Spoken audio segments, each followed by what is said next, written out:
আসসালামু আলাইকুম ভিউয়ার্স, আশা করছি সবাই ভালো আছেন। আজকে দম বিরিয়ানি তৈরি করে দেখাবো, কিন্তু সেটা আমি প্রেসার কুকারে তৈরি করব। কিভাবে খুব সহজে প্রেসার কুকারে দম বিরিয়ানি তৈরি করা যায় সেই রেসিপিটা আজকে শেয়ার করব। চলুন তাহলে দেখি নিই আজকের রেসিপি। যেহেতু বাসমতি পোলাও চাল দিয়ে বিরিয়ানি রান্না করব, তাই চাল হালকাভাবে ঘষে ধুয়ে পানি দিয়ে ভিজিয়ে রাখবো আধা ঘন্টা।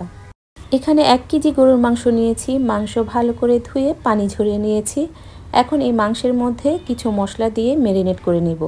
দিয়ে দিলাম 2 টেবিল চামচ রসুন বাটা, 2 টেবিল চামচ আদা বাটা, 1 টেবিল চামচ বাদাম বাটা, চামড়া সহ পেঁপে গ্রেট করে নিয়েছি। দিয়ে দিলাম 2 টেবিল চামচ মরিচের গুঁড়ো, 1 টেবিল চামচ, 1.5 টেবিল চামচ ধনিয়ার গুঁড়ো, 1 টেবিল চামচ জিরার গুঁড়ো, বিরিয়ানির মশলা 1.5 টেবিল চামচ, স্বাদ অনুযায়ী লবণ। আরও দিলাম হাফ কাপ পেঁয়াজ বেরেস্তা, হাফ কাপ পেঁয়াজ কুচি, হাফ কাপ টক দই। রঙের জন্য দিয়ে দিলাম 1 চা চামচ হলুদের গুঁড়ো। কিছু গোটা মশলা দিয়ে দিলাম, 1 টুকরো দারচিনি, 1টা স্টার এনিস, 1টা কালো এলাচ এবং 3টে ছোটো এলাচ। আরও দিলাম 10-12টি করে কালো গোলমরিচ এবং লবঙ্গ। এখন সবগুলো মশলা মাংসের সাথে খুব ভালো করে মেখে নিব। মশলা মাংসের সাথে খুব ভালো করে মেখে নেওয়ার পর এখন দিয়ে দিলাম 1 কাপ পেঁয়াজ বেরেস্তার তেল।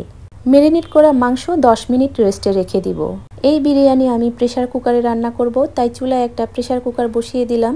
এখন প্রেসার কুকারের মধ্যে ম্যারিনেট করা মাংসটা দিয়ে দিলাম। এখন দিয়ে দিলাম 2টো তেজপাতা। চুলার আগুন এই পর্যায়ে হাইতে রাখবো।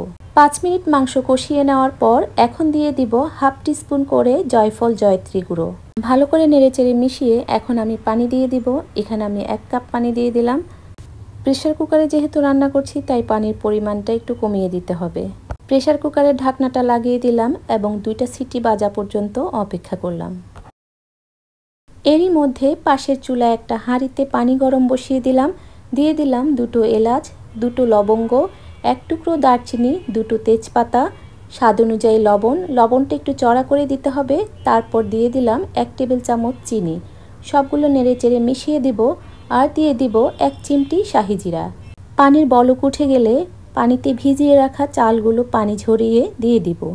চালগুলোকে 6 থেকে 7 মিনিট রান্না করে নেব। এরপর প্রেসার কুকারের ঢাকনাটা খুলে নিব। মাংস সুন্দরভাবে কষানো হয়ে গেছে। এখানে 5টা আলুকে লবণ হলুদ দিয়ে তেলের মধ্যে ভেজে নিয়েছি। সেই আলুগুলো এখন মাংসের উপরে দিয়ে দিলাম। চালগুলো যখন 80% কুক হয়ে যাবে, তখন একটা স্ট্রেনারে করে পানি ছেঁকে চালগুলো প্রেসার কুকারের মধ্যে মাংসের উপরে ছড়িয়ে দিলাম। এখানে হাফ কাপ তরল দুধের মধ্যে দিয়ে দিলাম 1 চা চামচ গোলাপ জল, 1 চা চামচ কেওড়া জল, 1 টেবিল চামচ ঘি। ভালো করে মিশিয়ে চালের উপরে ছড়িয়ে দিলাম। আরও দিয়ে দিলাম গোটা কয়েকটা কাঁচামরিচ। এতে করে কাঁচামরিচের সুন্দর একটা ফ্লেভার বিরিয়ানির মধ্যে চলে আসবে। প্রেসার কুকারের ঢাকনাটা লাগিয়ে দিলাম এবং একটা তাওয়ার মধ্যে কিছু পানি নিয়ে প্রেসার কুকারটা এই তাওয়ার উপরে বসিয়ে দিলাম। চুলার আগুন একদম লোতে রেখে 20 মিনিট এভাবে দমে বসিয়ে রাখবো। 20 মিনিট পর ঢাকনাটা খুলে নিলাম। খুব সুন্দর একটা ঘ্রাণ বের হয়েছে। দেখুন কতটা ঝরঝরে বিরিয়ানি হয়েছে এবং প্রেসার কুকারের তলানিতেও বিরিয়ানিটা লাগেনি। তৈরি হয়ে গেল খুবই সহজে প্রেসার কুকারে দম বিরিয়ানি।